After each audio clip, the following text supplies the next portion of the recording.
Look around you. I'm not referring to the physical walls of the room you're in. I'm referring to the invisible walls of your life. Look at your finances. Look at your health. Look at your relationships. Look at the quality of your peace of mind. What you are seeing is not an accident. It is not the result of chance, nor the economy, nor luck. What you are seeing is a building, a solid structure built brick by brick, beam by beam, with mathematical precision. And the unsettling truth, the one most people spend their lives denying, is this: you built it. You have been living in a house you don't remember designing. You complain about the leaks, curse the crooked foundations, and feel imprisoned in narrow, dark rooms. You see yourself as the victim of someone else's poor construction. But this audiobook has arrived to wake you up from that amnesia. You are not the tenant of your destiny. You are the architect. The problem is not your lack of power. The problem is that you have been a sleeping architect. You have been building in a trance using blueprints you didn't draw yourself. You have used the inherited plans of your parents' fear, the scarcity designs of your culture, and the low-quality materials of your doubts. Your subconscious, the chief engineer of your reality, has followed those faulty instructions to the letter, raising walls of limitation around your life. But today the contract changes. This is not a self-help book. It is a manual of quantum architecture. In Part 1, the demolition phase, we will diagnose the cracks. You will understand that reality is not solid but malleable, and you will learn to tear down the rotten foundations of your old beliefs. In Part 2, the design phase, you will learn the science of blueprints. You will discover how intention and emotion are the drawing tools the universe obeys. In Part 3, the construction phase, I will give you the practical protocols to erect the new temple day by day, until physical reality has no choice but to reflect your internal design. Stop trying to fix the cracks with superficial patches. The drawing board is clean. The pencil is in your hand. It is time to stop living in an accidental shack and start building your cathedral. Chapter 1, The Illusion of Concrete. Matter is energy. To demolish your old house, you must first understand that it is not real. Cutting-edge science, quantum physics, has looked inside the brick of matter, the atom. And what has it found? It has not found a solid marble. It has found void. An atom is 99.99999% empty space, and the tiny particle that remains is not a thing. It is a vortex of energy, a fluctuation of light, a probability. If you could see the world as it truly is, you would not see chairs, tables, or bodies. You would see an ocean of flickering light, a field of energy in constant motion, appearing and disappearing millions of times per second. The physical world is not a static structure. It is an event, it is a dance. Why then do you get hurt if you walk into a wall? Why does debt feel so heavy? It is not because the wall is solid, it is because the wall is a frequency. Solidity is merely a sensory illusion, created by the density of the vibration. It is energy moving so fast and so tightly packed that your senses interpret it as hard. But hard does not mean unmovable. Ice is hard. You can break your head against it. But if you apply heat, change its energy, it turns into water. If you apply more heat, it turns into invisible steam. The substance is the same, only its state has changed. Your solid problems are simply frozen energy. Your illness is vital energy frozen in a pattern of dissonance. Your poverty is abundance energy, frozen in a pattern of restriction. The stonemason's error, fighting the ice. The sleeping architect, most of humanity, does not know this. They see the ice of their problems and think it is granite, and they commit the tragic mistake. They try to change their reality using physical tools. They try to break the ice with a hammer, working harder, fighting, forcing. They try to move the wall by pushing it with their hands. Stress, worry. This is exhausting and useless. You are trying to move dense energy with dense energy. The awakened architect does not use a hammer. They use a thermostat. They know that to move the wall, they do not need physical force. They need to change the frequency that keeps that energy frozen in the form of a wall. Understand this. Matter has no will of its own. Energy is obedient. The only reason your reality seems solid and fixed is because you, the observer, have maintained the same frequency of observation, the same beliefs, the same emotions, day after day. You have kept the thermostat on freeze. The malleability of the building. Reality is plastic. It is malleable. It responds to intention. The building you live in is not a stone prison. It is a holographic projection, sustained instant by your own consciousness. The moment you withdraw your faith in the solidity of the problem begins to lose density. The moment you stop validating the reality of the wall with your fear, the wall begins to become transparent. You are not trapped in a bunker. You are trapped in a cloud of energy that has taken the form of a bunker because you expect it to be a bunker. The first step to demolition is not bringing dynamite. It is stopping believing in the concrete. We know that the building of your life is not made of inert concrete, but of vibrant energy. We know that the wall you hit yourself against is not solid by nature, but is a dense frequency. But this truth, though scientifically irrefutable, leaves us facing an exasperating paradox. If reality is so fluid, if my problems are just energy in motion, why are they so persistent? Why does the debt remain there month after month, with the stubbornness of granite?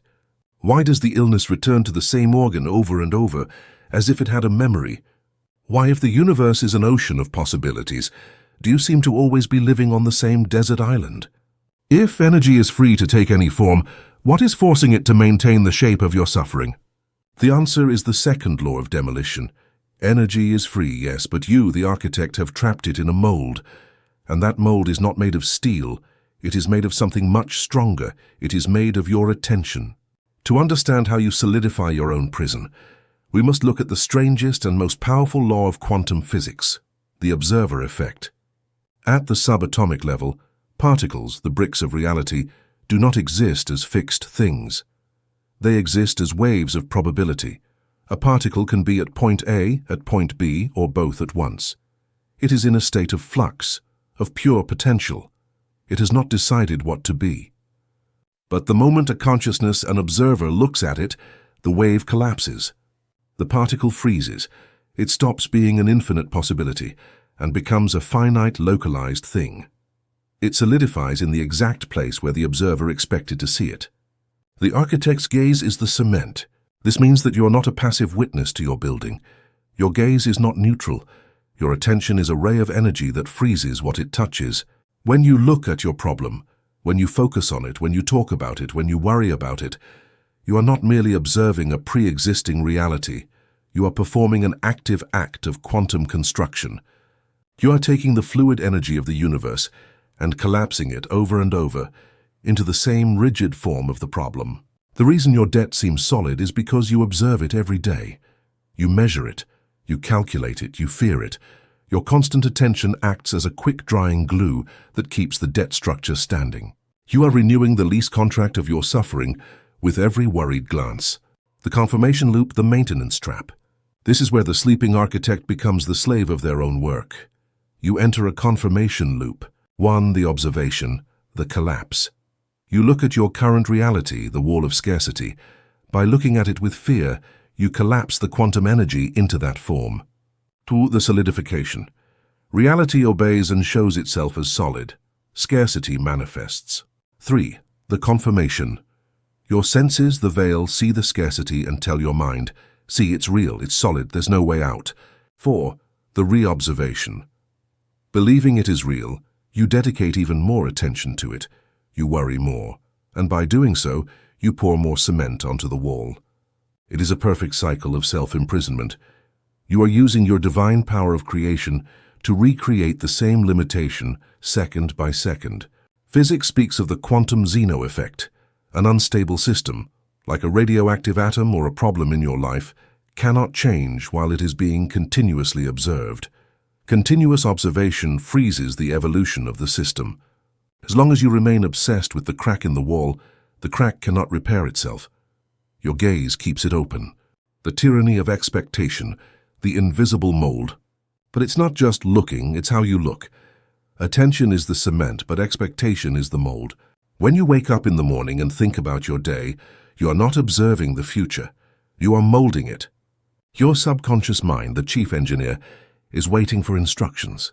If your expectation is, today will be another hard day, my back will surely hurt, I won't have enough money, you are handing the molds to the engineer. You are telling it, Take the infinite fluid energy of this new day and pour it into these old, ugly, limited molds I've used for the last 10 years. And the universe, which is obedient energy, fills those molds. Reality solidifies into the exact shape of your expectation. You call it realism. You say, that's just how my life is. Forbidden metaphysics tells you, no, that is your mold. Your life is fluid. Your mold is rigid. The solidity of your problems is the solidity of your habitual expectations. You have built a structure of beliefs so dense that the light of new possibility cannot enter. You have bricked up the windows of your own temple with the bricks of, that's just the way things are. If attention is the cement that keeps the building standing, then the most potent demolition strategy is not dynamite, struggle, but privation. You must starve the building. You must withdraw its cement supply. The awakened architect learns the art of attention subtraction. This is the hardest thing you will ever do because it goes against your entire survival instinct. Your instinct tells you, if there's a problem, look at it, monitor it, worry about it. The quantum law tells you, if you look at it, you keep it alive. To demolish the illusion of concrete, you must learn to withdraw your gaze from the wall you dislike. It is not denial.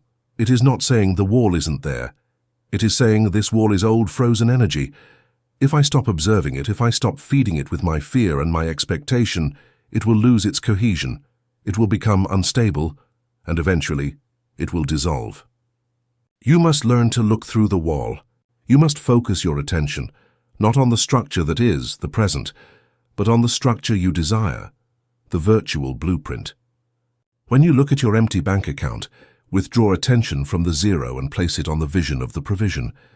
When you feel the symptom, withdraw attention from the pain and place it on the vision of vitality. By doing this, you are stopping sending cement to the old structure and starting to send materials to the new one. The old building, deprived of your attention, begins to crack. Its reality fades. The energy, freed from the mold of your old expectation, returns to its fluid state, ready to be used in your new design. Finally, you must understand the temporal relationship. The matter you see today is the result of the attention you paid yesterday. The building you live in today was constructed with the thoughts of last year. Concrete is crystallized past. If you react to today's concrete, you are perpetuating the past. You are recycling the old debris to build the house of tomorrow. The awakened architect understands that the physical present is only a residue. They give it no authority. They treat matter not as an unmovable fact, but as a temporal shadow.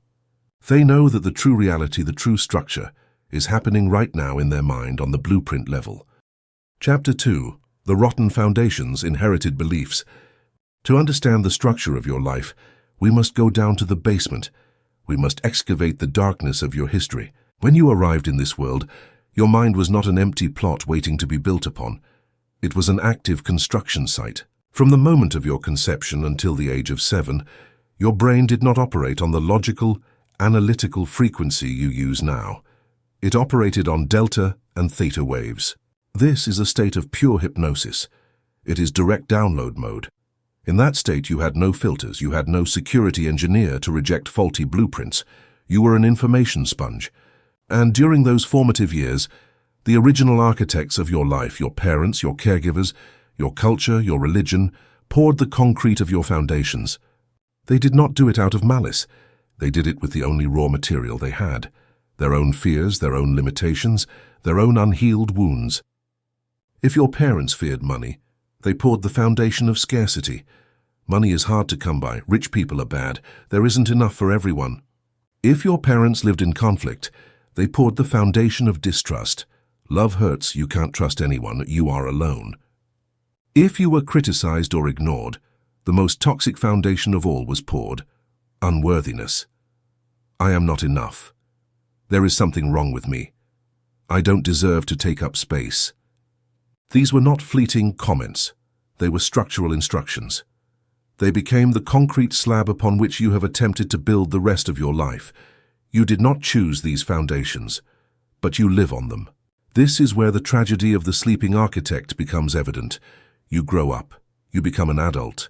Your conscious mind, the 5%, wakes up and says, I want to build a skyscraper of success. I want a mansion of love. I want a temple of health. And you start building. You work hard. You use forced action, as we saw in the previous project, but here applied to construction. You try to erect high walls of achievement and wealth. But there is a problem with structural physics. You are trying to raise a 100-story skyscraper, your conscious desire, on a foundation designed to support only a small shack, your subconscious belief of, I am not enough. What inevitably happens? Structural collapse. You earn the money, you build the high floors, but suddenly an emergency arises and you lose it all. Why? Because the scarcity foundation could not bear the weight of wealth. The structure collapsed to return to the level the foundation deems safe. You find perfect love, you build the tower, but you start sabotaging it with jealousy or insecurity. Why? Because the foundation of I am not worthy of love could not sustain the structure of happiness. It's not bad luck.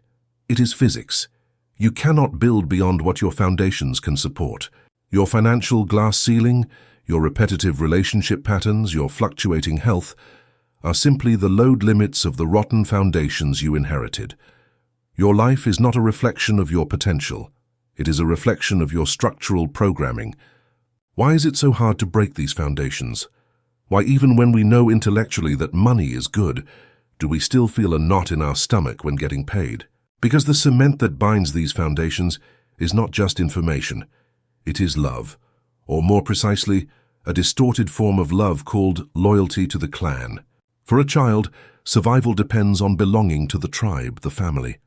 Belonging means being like them, sharing their reality, sharing their beliefs.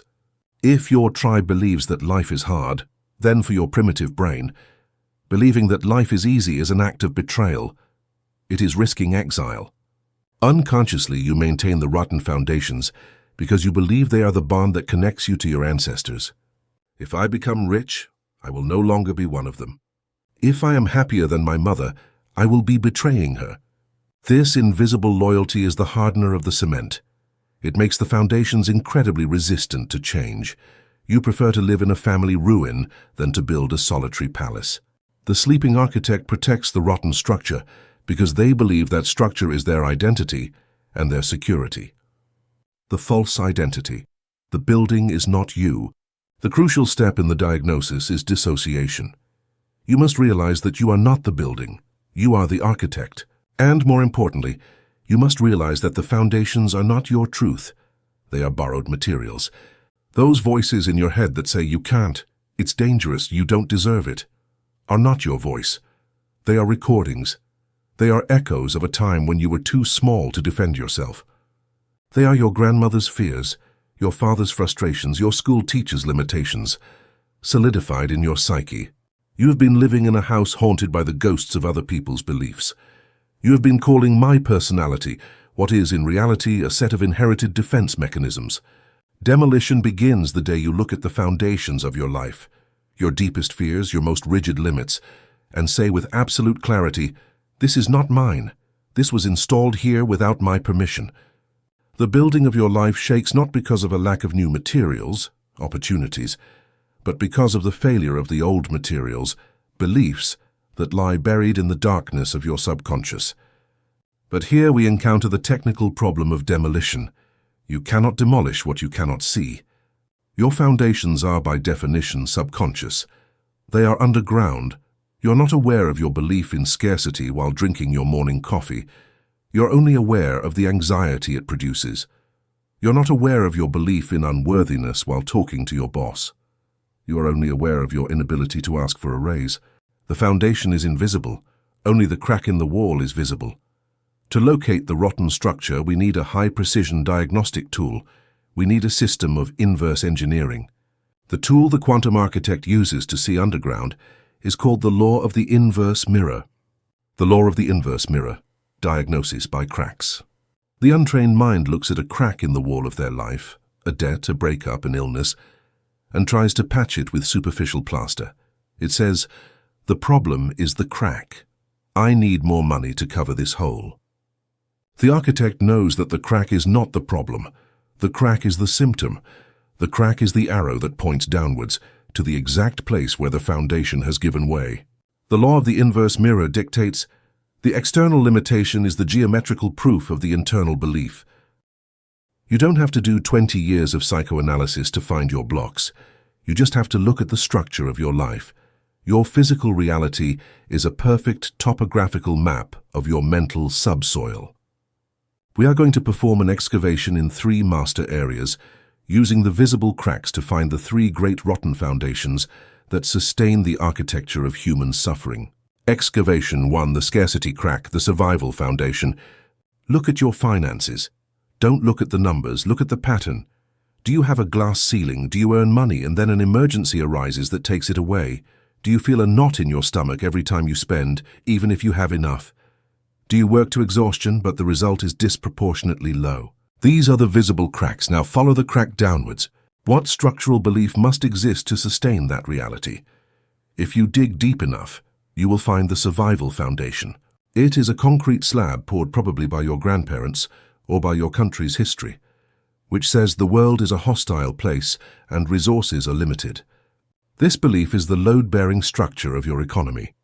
If your foundation says resources are limited, it is structurally impossible for you to build a tower of wealth. Your subconscious, the engineer, will collapse any attempt at wealth because, according to its blueprints, wealth is a dangerous anomaly that threatens the stability of the survival structure. You are not broke. You are structurally designed to stay at the barely enough level. Excavation 2, the conflict crack, the separation foundation. Look at your relationships. Do you see a pattern of abandonment? Do you attract people who criticize you? Do you feel perpetually misunderstood or isolated, even when accompanied? Do you have to fight to be loved? Follow the crack downwards. Deep down, you will find the separation foundation. It is an old, cold structure that says, love is conditional. I must earn the right to exist. This is the belief that you have no intrinsic worth. It is the idea that you are a faulty building material that can only be useful if you strive, if you please, if you sacrifice. On this foundation, you can only build transactional relationships. You build structures where you give a lot and receive little, because your foundation cannot bear the weight of unconditional love. If someone loves you unconditionally, your structure panics and collapses the relationship, because it does not fit the blueprints of your unworthiness. Excavation 3, the body crack, the vulnerability foundation. Look at your health and your energy. Are you always tired? Do you have chronic pains that doctors cannot fully explain? Do you age faster than you should? Follow the crack downwards. You will find the vulnerability foundation. It is the fundamental belief that the body is a burden, not a temple. Matter is corruptible and deterioration is inevitable. If your foundation says that your body is a fragile biological machine destined to fail, your internal engineer, subconscious, will obey that specification. It will stop sending repair materials, healing energy, to the damaged areas, because the blueprint says the building must deteriorate. Once you have located the foundation area, you need a tool to break the ground and expose the belief. That tool is the recursive why drill. Most people stop at the first answer. I am afraid of losing my job. Surface. The architect asks, and why is that a problem? Because I will run out of money.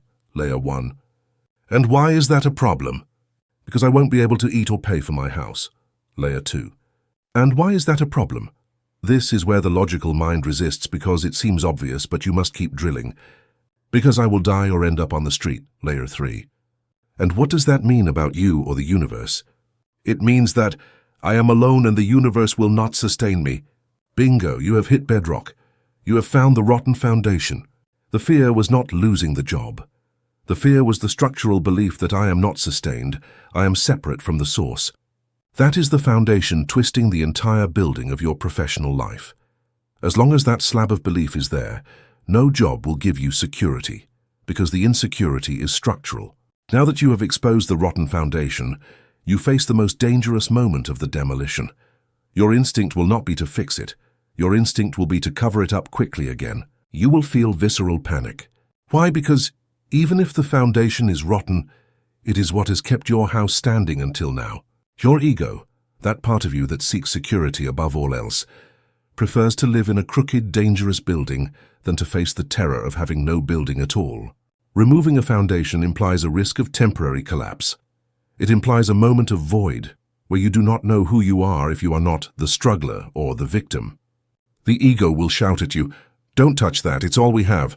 If you remove the belief in hard effort, we will become lazy and die." This resistance is the signal that you have found the master beam. Fear is the confirmation that you are in the right place. The demolition protocol, withdrawing consent. How is a belief demolished? It is not done with mental dynamite, fighting against it, hating it. Violence only hardens the concrete. In the realm of the mind, demolition is done by withdrawing consent. A belief is simply a thought that you have accepted as structural truth. It remains solid because you, the architect, keep signing the maintenance contract every day. To demolish it, you must rescind the contract. The process of detached observation. 1. Look at the belief. Once you have unearthed the belief, e.g., money is evil, observe it, not as your truth, but as an external object. 2. Acknowledge its origin. This is not mine. This is a concrete block that my grandfather placed here in 1950 because he was afraid. By seeing its external origin, you strip it of the authority of absolute truth. It becomes an inherited opinion. 3. Declare expiry. With the authority of the current architect, declare, "This material is obsolete. It no longer complies with the building codes of the life I am designing. I withdraw my faith from it. I withdraw my validation. It is no longer true for me." The moment you stop believing that a belief is the truth and start seeing it as a program, the concrete loses its cohesion. It turns into sand. It does not disappear instantly, but it ceases to be structural. It can no longer hold up the building of your old life. Demolition has begun. By removing the rotten foundations, you will create something that the mind fears and the soul craves: space. There will be a gap in the ground. There will be a silence where there was once the noise of worry. Do not rush to fill it with frantic activity.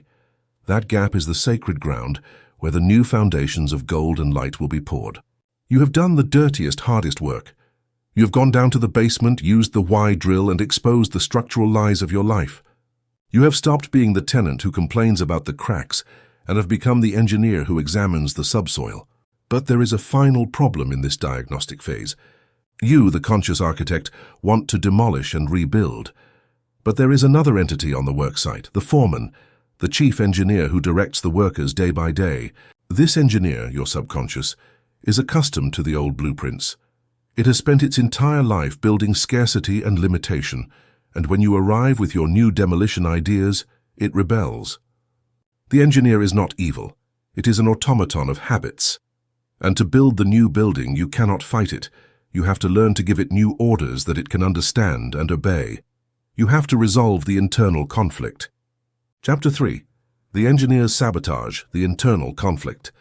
To understand why you sabotage yourself, you must understand who you are working with. The architect, your conscious mind, the 5%, is the visionary. It is creative, logical, moral, and lives in time, past, future. The engineer, your subconscious mind, the 95%, is the executor. The engineer has very specific characteristics that make it dangerous if not directed properly. It is literal. It does not understand jokes, sarcasm, or nuances. If you say "I'm dead tired," it starts shutting down your vital systems. It is tireless. It works 24/7. It controls your breathing, digestion, circulation, and the emission of your electromagnetic field. It never sleeps. It is amoral. It does not judge whether a blueprint is good or bad for you. It only judges whether the blueprint is clear. It will build a cancer with the same dedication and technical precision with which it will build an Olympic body. It will build your bankruptcy with the same efficiency with which it would build your fortune. Its sole mission is to execute the dominant program. The current problem is that the engineer has been executing the inherited blueprints, Chapter 2, for decades. It has become expert at constructing your structure of limitation. And when you, the architect, arrive on a Monday morning with a new blueprint drawn on a napkin, a fleeting desire, and shout at it to change the entire worksite, the engineer ignores you. Or worse, it sees you as a threat to the stability of the building. Why does the engineer reject your new blueprints for success and health? Why does it prefer the old rotten structure? Because the engineer's primary directive is not happiness, it is security. And in the biological code, security is synonymous with stability. Technically, this is called homeostasis. It is the tendency of any system to maintain its current state, whatever that may be. If your body temperature rises, the engineer makes you sweat to lower it. If your level of wealth rises beyond your financial thermostat, your belief, the engineer creates an emergency or an impulsive expense to bring your bank account back down to the safe and known level. To the engineer, the known is safe even if it is painful. The unknown is dangerous even if it is pleasant. When you try to change your life, the engineer does not see an improvement. It sees a structural destabilization. It detects that you are trying to move load-bearing beams. Immediately, it activates the security alarm, anxiety. The anxiety you feel when you try to leave your comfort zone is not a signal that you will fail. It is the engineer's siren trying to force you back to the old structure, because the old structure, even if it is a prison, is still standing, and it knows how to maintain it. Sabotage is not malice. It is a miscalibrated protection mechanism. The engineer is trying to save you from the unknown. The conflict is aggravated because the architect and the engineer speak different languages. The architect uses words and logic. I must exercise because it's healthy. I must save for the future. The engineer uses images and emotions. You, architect, say, I want to be rich. But as you say it, you feel a knot of fear in your stomach and have a fleeting mental image of losing everything or being judged. The engineer ignores your words, which are just noise to it. But it captures the image of fear and the emotion of insecurity, and it says, understood. The master blueprint remains danger and scarcity. Continue building walls of protection against wealth. You are giving verbal orders to advance, but you are sending emotional blueprints to retreat. The engineer will always obey the emotional blueprint, because emotion is the energy that moves the machinery. Faced with this sabotage, what does the average architect do? They resort to willpower. They try to force the engineer. They strive. They struggle. They punish themselves. They grit their teeth. They believe that if they push hard enough, they will win. But this is a lost battle before it even begins. Willpower is a limited resource of the conscious mind, your flashlight battery. Habit and imagination are unlimited resources of the subconscious mind, the city's power grid. In a conflict between will, architect, and imagination, engineer, imagination always wins. No exceptions. If you try to walk across a plank placed on the ground, your will and your imagination are aligned. I can do it, and you do it easily. If you put that same plank between two skyscrapers, your will says, I want to cross. But your imagination, the engineer, visualizes the fall and screams, death. Your legs will tremble.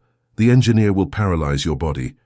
You will not be able to cross. Your will be crushed by your internal image. Fighting the engineer with willpower is what creates exhaustion, stress, and the rebound effect.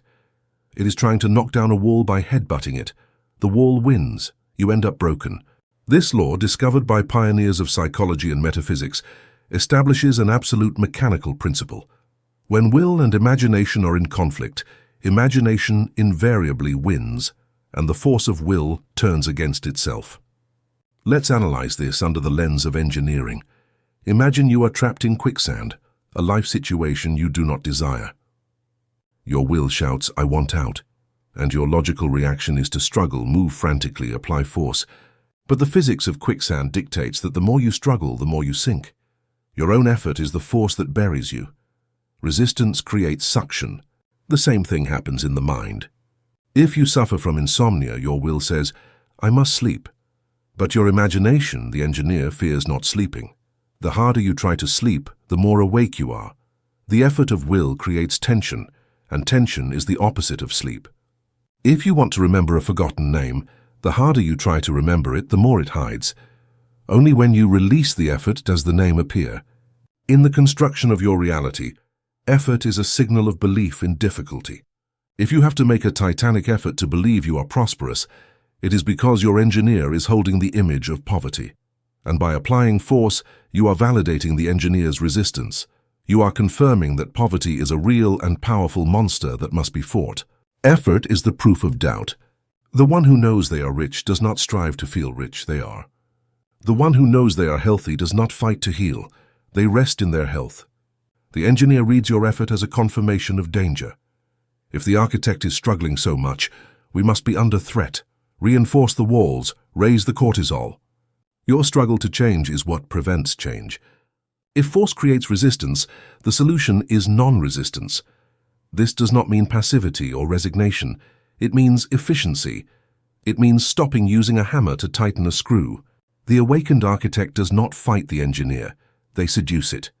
They understand that the engineer does not respond to the command, do this or die, but to the suggestion, look at this, it is safe and it is pleasant.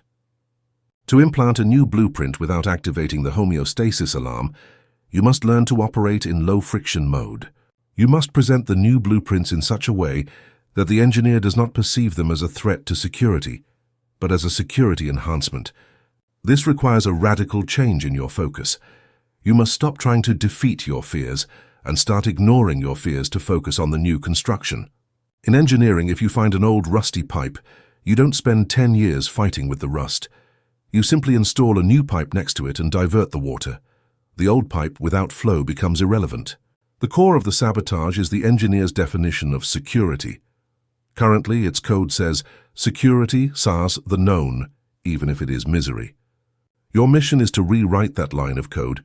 You must teach the engineer that security, the new blueprint, abundance, health. How is this done? Through familiarity. The engineer fears the unknown, therefore you must make success familiar before it physically occurs. This is where visualization and mental rehearsal, which we will see in Part 3, stop being fantasies and become security simulations. When you enter your mind and inhabit the new house, when you feel the emotion of wealth, when you walk virtually with the healthy body, and you do it with relaxation, without effort, you are sending a critical signal to the engineer. You are telling it, look, we are in this new reality in the mind and we have not died. There are no tigers. There is no danger. In fact, it feels good. It feels natural. By repeating this relaxed simulation, the engineer begins to catalog wealth or health as known zones. It stops seeing them as enemy territory and begins to see them as safe territory. Once the engineer accepts that the new blueprint is a safe zone, resistance disappears. Sabotage ceases, and all the immense power of the 95% that was previously used to slow you down is now used to propel you. The machinery begins to work in your favor. The result of applying the law of inverted effort is the state of flow. It is the moment when construction stops being forced labor and becomes a natural movement. The actions you take are no longer born from anxiety, I have to do this so I don't fail, but from inspiration, I do this because it is the next logical step in my design. In the state of flow, the architect and the engineer are one. The architect dreams. The engineer executes. There is no debate, there is no doubt, there is no friction. The energy that was previously spent on internal civil war is now 100% available for external manifestation. When you stop trying to make it happen with tension and start allowing it to happen with certainty, you have mastered the engineer. You have learned that true power is not the force that breaks, but the authority that guides. The ground is clear. The debris of old beliefs has been identified. The construction team, your mind, has been pacified. You are no longer a victim of your building. You are the sovereign architect standing before an empty lot, ready to create. But an empty lot is not a house. Now you need a design, you need precise blueprints, you need to learn the laws of quantum physics that allow you to raise a temple that will not collapse. Chapter 4. The Master Blueprint, the Clear Intention. Here begins the true responsibility of the architect. The engineer is an infinite power, but it is blind. It cannot invent the house for you. It can only build what you define. The universe is a giant 3D printer, awaiting a file. And if you don't send it a file, it prints nothing. The fourth law of quantum architecture is the law of precision. The universe does not respond to your need, it responds to your clarity. The fatal error of humanity is believing that desiring is the same as designing. Billions of people send desires to the universe every day. I want to be happy. I want to have more money. I want my life to get better. These are not blueprints. They are scribbles on a napkin. They are vague, blurry, and incomplete instructions. If you hand a contractor a paper that says, "Build me a beautiful house," the contractor will stand still, not knowing if you want a wooden cabin or a stone castle. Faced with doubt, they will build nothing. Your life is stuck not because the universe ignores you, but because your instructions are unintelligible. Welcome to the art of the master blueprint. To understand the power of clear intention, you must understand the difference between a light bulb and a laser. Both are light. Both are energy. A 100-watt light bulb illuminates a room. Its light is diffused, going in all directions. It is scattered energy. A 100-watt laser can cut steel. Its light is coherent. All photons travel in a single direction in perfect phase. Your ordinary mind is a light bulb. You have scattered desires, a little desire to travel, a little fear of debt, a little hunger, a little ambition. Your energy goes everywhere and impacts nothing. The master blueprint is the act of turning your mind into a laser. When you define exactly what you want, when you trace the lines of the blueprint with millimeter precision, you are aligning the photons of your consciousness. You are creating coherence. And that coherence is what cuts through the resistance of matter. Vagueness is the enemy. Vagueness is dispersion. Precision is power. The universe can only deliver a reality that you have been able to define first. If you cannot see it in detail in your mind, the universe cannot build it in your world. On the design table, the architect must adhere to a golden rule. Your job is the what. The engineer's job is the how. Many novice architects become paralyzed because they try to design the structure, the what, and simultaneously try to calculate the logistics of materials and transport, the how. I want this house, what, but I don't know how I'll get the mortgage, how. I want to heal, what, but doctors don't know what I have, how. By mixing the design with the logistics, you contaminate the blueprint. You introduce doubt into the drawing. The lines twist. The master blueprint must be a pure design of the final result. Do not draw the road to get to the house. Draw the completed house. Do not draw the process of healing. Draw the healthy body. The engineer, your subconscious and the universal intelligence, is a logistics genius. It has access to resources you do not know about. If you give it a clear, defined what, it will find the most efficient how, often through paths your logical mind would never have imagined. Designing the how is micromanagement, and the engineer does not like to be micromanaged. Your task is to define the destination. The universe's task is to chart the route. Why are most desires sterile?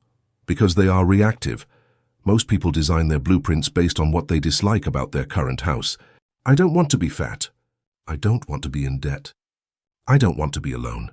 These are negative blueprints. You are telling the engineer what not to build, but you are not giving it an image of what to build. Worse yet, to think about what you don't want, you must focus your attention on it. If you say, "I don't want debt," your mind is full of images of bills and scarcity. You are handing a debt blueprint to the engineer with a small note that says, "Do not build this." But the engineer does not read the note not.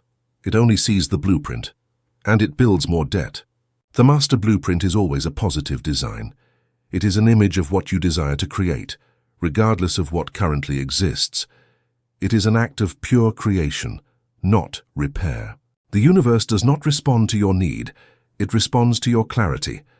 The chief engineer, your subconscious mind, is a machine of infinite power but literal intelligence. If you give it a blurry scribble, it will return a blurry reality. If you give it a contradictory desire, it will return structural chaos. For the building of your destiny to rise, you must stop being a passive dreamer and become a rigorous draftsperson. You must learn to draw the master blueprint. A master blueprint is not an idea. It is a set of encoded quantum instructions. For this code to be accepted by the reality operating system, it must comply with 3 non-negotiable mental architecture rules: specificity, possession, and exclusion. Rule 1, the law of specificity, high definition. Most minds operate in low resolution. They have a general idea of what they want: wealth, love, health. But if you ask them to describe that reality in detail, they hesitate. Their mental image is a cloud of smoke. Smoke has no structure. You cannot live in a house made of smoke. The law of specificity dictates that manifestation is a process of focusing. You must increase the resolution of your desire. until it changes from being an abstract concept to a holographic object. The pixelation protocol. The engineer needs coordinates. Do not ask for more money. How much, by what date, in what form? For the subconscious, finding a penny on the street is more money. If you do not specify, the universe will take the path of least resistance. Do not ask for a better job. Define the job. What is your office like? What are you doing at 10 a.m.? How do you feel leaving in the evening? This specificity is not to limit the universe. It is to activate the engineer. When you detail your vision, you are forcing your brain to search for and connect new neural networks. You are converting a diffused probability wave into a defined particle. The clarity test. Close your eyes. If you cannot see your desire with the same sharpness with which you see your hand in front of your face, the blueprint is not ready. You must be able to mentally walk through your new house. You must be able to read the numbers on the check. You must be able to see the smile on your partner's face. Physical reality is simply a high-resolution printout of a mental image. If the original image is pixelated, the printout will be blurry. The universe does not improve the quality of your file. It only prints it. Rule 2. The law of possession, the syntax of now. Here is where 90% of blueprints are rejected by the engineer. It is a temporal syntax error. The novice architect draws the blueprint in the future tense. I want to be, I will have, I hope to get. These phrases contain a hidden metaphysical virus. The declaration, I want to be, carries the implicit affirmation, right now I am not. It affirms absence. It affirms distance. And since the subconscious is a now engine, if you tell it I want to be rich in the future, it ensures that wealth remains forever in the future, like a carrot tied to a stick you never reach. It maintains the distance because that was your structural instruction. Keep it as a desire, not as a fact. The master blueprint must be drawn in the present tense. You must use the syntax of possession. You do not draw the house you are going to build. You draw the completed house. In your mind, on your blueprint, the building already exists. The work is concluded. The collapse of time. This is the practical application of quantum collapse. For the engineer, physical reality is only a delayed echo. The true reality is the mental vibration. When you affirm I am prosperous or I have perfect health, while your senses see the opposite, you are not lying. You are speaking from the plane of the cause, the mental plane, which is superior to the plane of the effect, the physical plane. You are decreeing the structural truth before the visible bricks have been laid. The architect does not say, I hope this building stays standing. The architect says this building is designed to stay standing. It is a mathematical fact. Your blueprint must have that same divine arrogance. It is not a request, it is a fact accomplished in the mind. It is mine. It is done. Thank you. Rule 3, the law of exclusion, the burning of the ships. An architectural blueprint does not just define where the walls go, it also defines where they do not go. It defines the void as much as the form. For a design to be solid, it must exclude all other possibilities. The sleeping architect suffers from polygamy of intentions. They draw a blueprint for a mansion, their great desire. But in a corner of the paper, they draw a small tent, their plan B, just in case the mansion doesn't work out. They want to start a business, but keep one mental foot in the security of the job they hate. They want perfect health, but spend hours researching diseases just in case. This duplication is catastrophic. By maintaining the plan B, the tent, you are sending a signal of structural doubt to the engineer. You are telling it, I do not trust the mansion blueprint. And the engineer, who always seeks the path of least resistance and greatest security, homeostasis, will look at the two blueprints and say, the tent is easier, safer, and more familiar. Let's build that. The master blueprint requires radical exclusion. You must delete plan B. You must burn the ships on the shore. You must look at your design for success and decide that it is that or nothing. This determination, this exclusive focus, creates a psychological and energetic pressure that forces the subconscious to find a way to execute plan A because you have left it no other way out. Clarity is elimination. You cannot build two buildings on the same plot at the same time. You have to choose, and your choice must be absolute. How do you know if your master blueprint is well drawn? How do you know if it complies with the rules of specificity, possession, and exclusion? You will not know it through logic. You will know it through the sensation. When a blueprint is vague or doubtful, you feel anxiety, tension, a mental effort to sustain it. When a blueprint is perfect, you feel solidity. You feel an internal click, a sensation of order. Suddenly, the mental image stops being a volatile fantasy and feels like a memory. It feels heavy, real, inevitable. You feel a deep peace. You no longer have to fight for the desire because in your mind, the desire already has structure. It already occupies space. That sensation of mental solidity is the signature of the master blueprint. It is the signal that the engineer has accepted the file and is ready to begin construction. You have learned to draw. You have a clear design in high definition in the present tense and without competition. The architect has done its first job. The paper is full of perfect lines. But a paper is not a building. A blueprint, however beautiful, is two-dimensional. It is an idea. For that idea to rise from the ground and become a three-dimensional structure you can touch and inhabit, it needs something more. It needs substance. It needs mass. It needs building materials. You cannot build a granite cathedral using vapor clouds. You need dense, heavy, real materials. In the mental universe, what is the equivalent of brick, steel, and cement? What gives weight and body to an ethereal thought so it can fall to earth and become matter? The answer is the element that most people ignore or use incorrectly. The building materials of the universe are emotions, but not just any emotion. There are high-quality materials, gold, marble, and low-quality materials, straw, mud. If you try to build your master blueprint of wealth using the emotional material of fear or need, the building will collapse before it is finished. Chapter 5. The quality of materials, elevated emotion. Here is where most creations remain in the limbo of fantasy. The sleeping architect believes that thought is enough. They believe that if they think, I am rich enough times, the money will appear. But thought is only the form. It is the electrical geometry.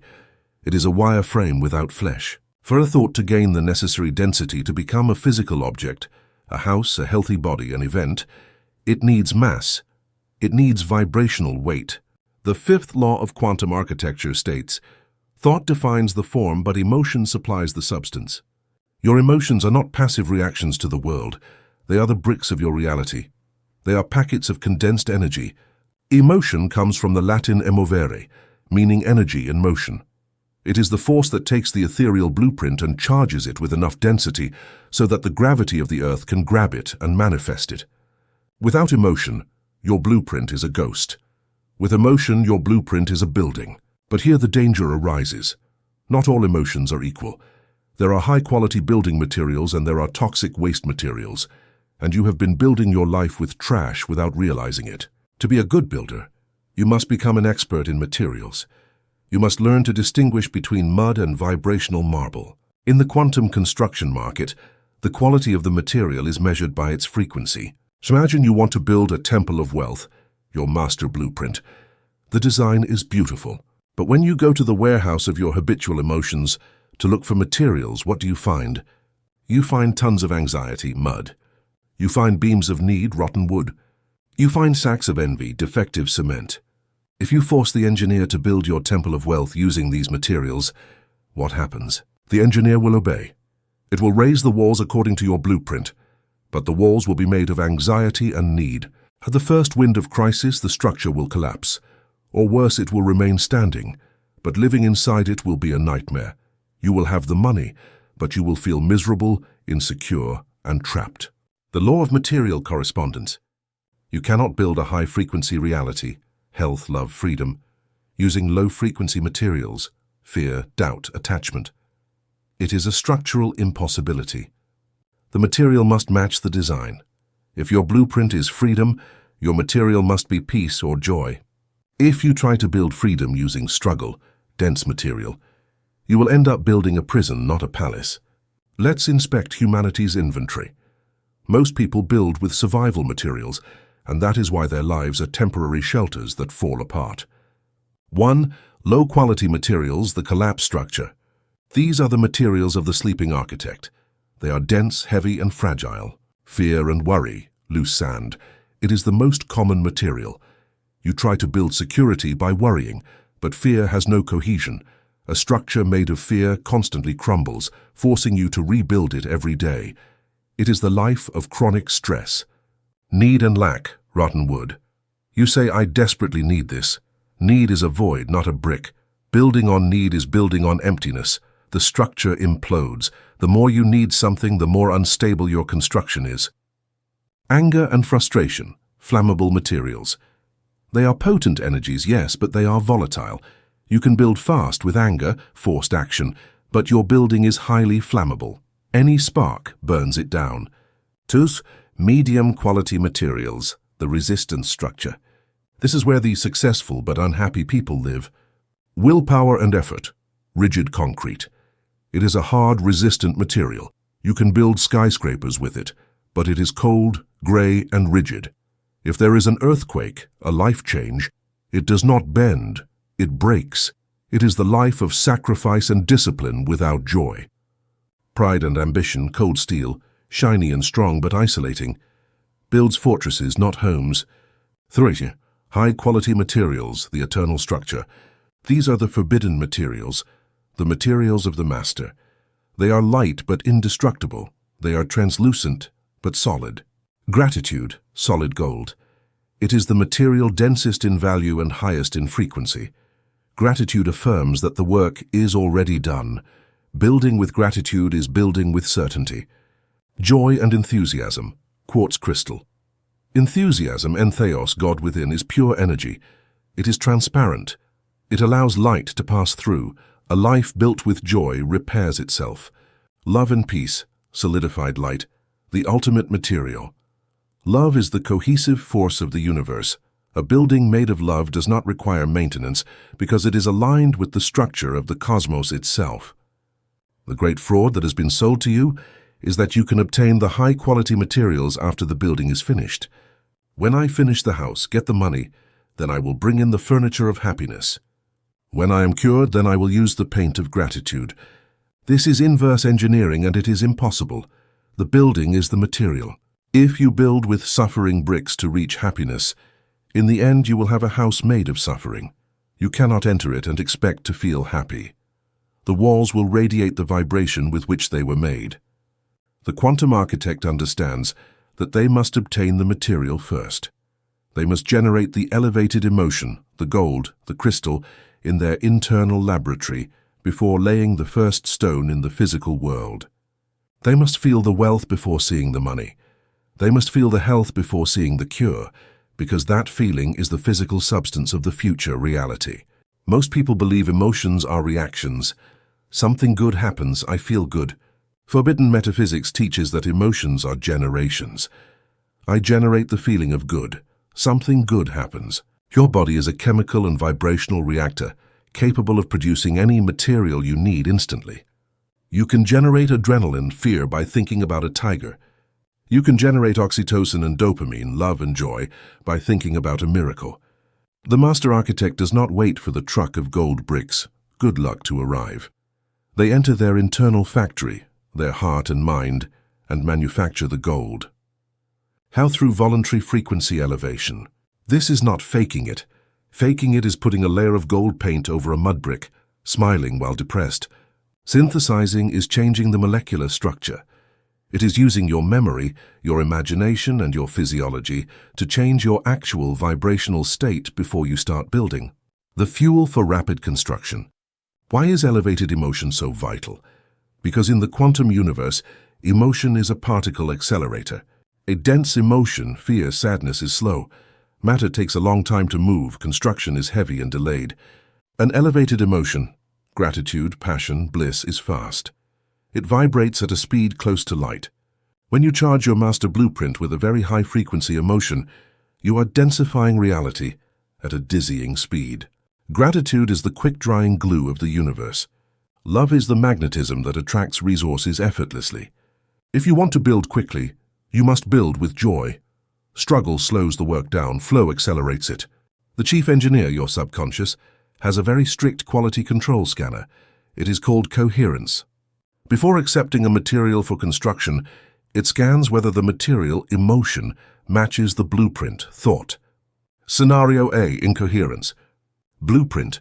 I want to be a millionaire, wealth thought. Material. I'm afraid of not paying the rent, poverty emotion. Scanner result. Error. The material is unsuitable for this blueprint. The engineer stops the work. Or worse, uses the poverty material to build another poverty structure, ignoring your wealth blueprint. Scenario B, coherence. Blueprint. I want to be a millionaire. Material. I feel deep gratitude and absolute security that I am always provided for. Wealth emotion. Scanner result. Approved. The material matches the design. Construction begins immediately. Coherence is the key. You cannot fool the engineer. No matter how detailed your visual blueprint is. Chapter 4. If the emotional material you hand over is cheap, the building will not be made.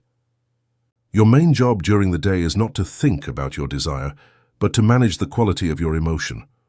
Ask yourself every hour, what material do I have in my hands right now? Is it gold brick, gratitude, or is it mud, complaint? If you have mud, release it. Do not build with it. Stop the work until you have synthesized gold again. Energetic investment, the cost of the material. Producing elevated emotions has a cost. It requires energy, it requires attention. It is much cheaper and easier to give in to fear and complaint. Fear is the discount material, available everywhere, free. Gratitude and joy are luxury materials. They require discipline to be produced. The average architect is lazy. They prefer to build a cheap shack with the free fear from the news than to strive to refine the gold of their own joy. But you have decided to build a palace, and a palace demands that you pay the price. The price is your constant emotional vigilance. The price is refusing to use second-hand materials, the negative emotions of others.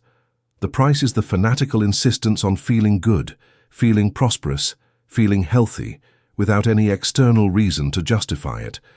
You are the source of the material. If you do not produce it, the work stops. Chapter 6. The Law of Structure, Heart Coherence.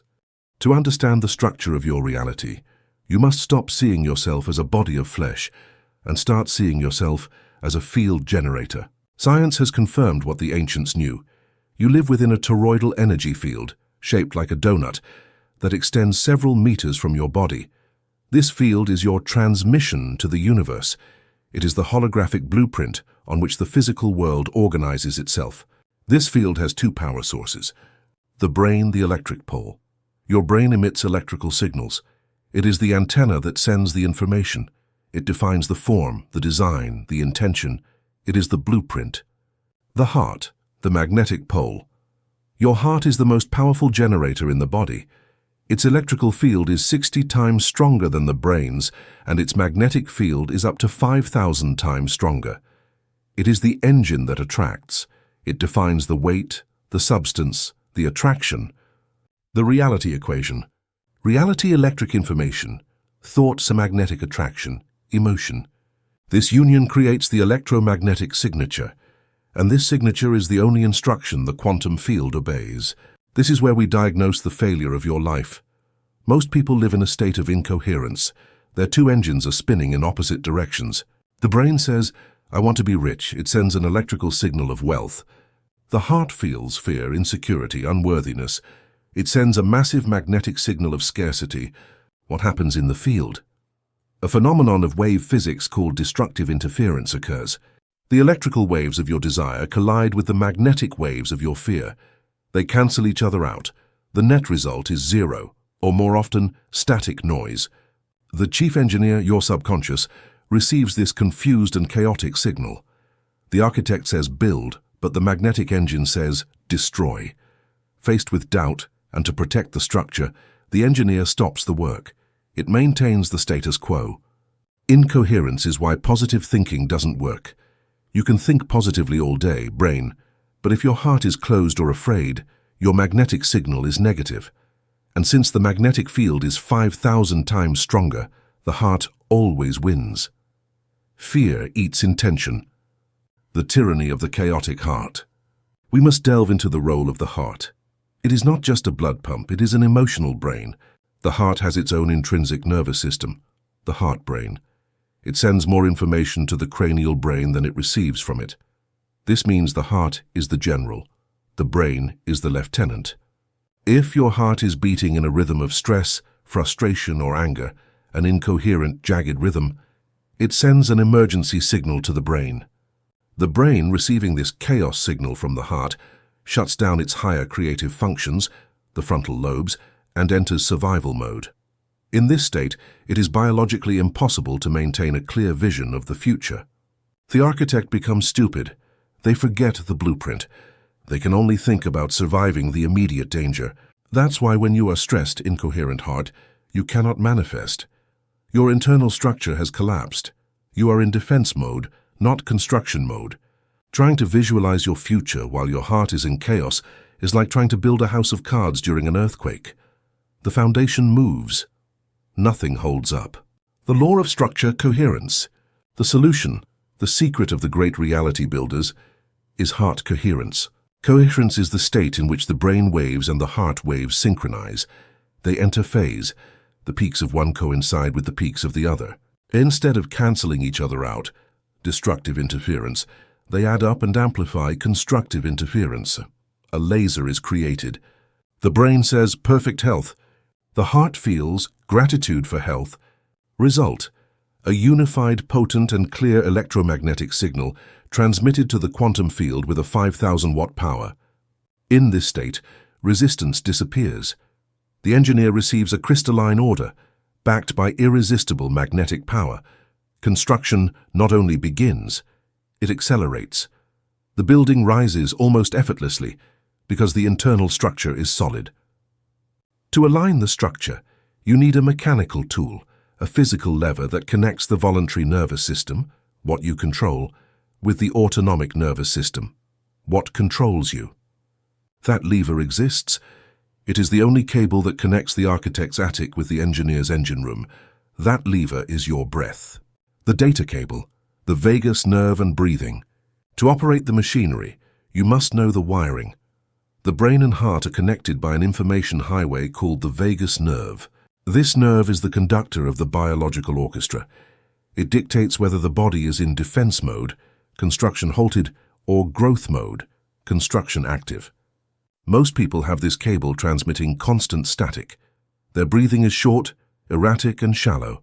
This chaotic breathing pattern sends an urgent telegraphic message to the heart. Danger!